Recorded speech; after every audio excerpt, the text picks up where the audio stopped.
morning everyone. So this is group 4. So first is input ID and password. So this is a withdraw form in number 3. So select a date of November 20. So input the amount that you can withdraw. So withdraw. It's okay, and the table is that you input amount. So like another one, just that amount withdraw and click OK. So log out. Okay, so next proceed to one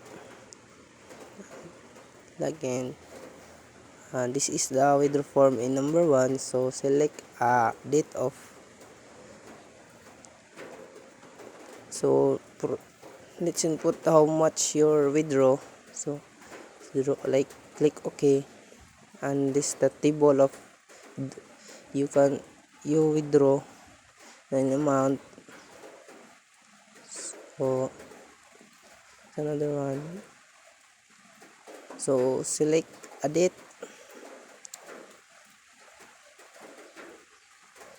select a OK button and log out and select the OK. Proceed to number 2, ID, password. This is a withdraw form if number 2. So select the date that you want.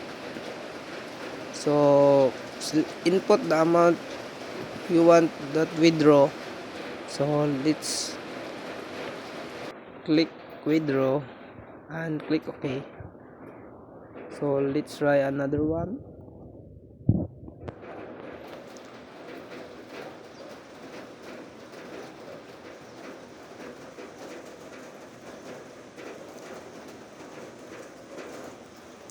And click the withdraw and OK. So let's log out.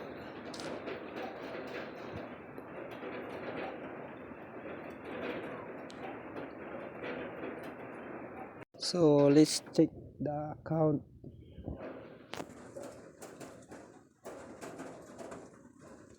This is the record that you withdraw. So click log out. Okay, that proceed another one account to check. This is the record of that second you second. So click the logout and okay. So log in another account to check.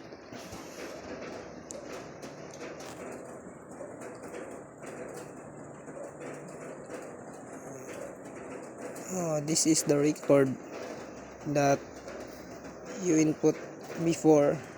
So proceed the logout and click. So that's all. Thank you.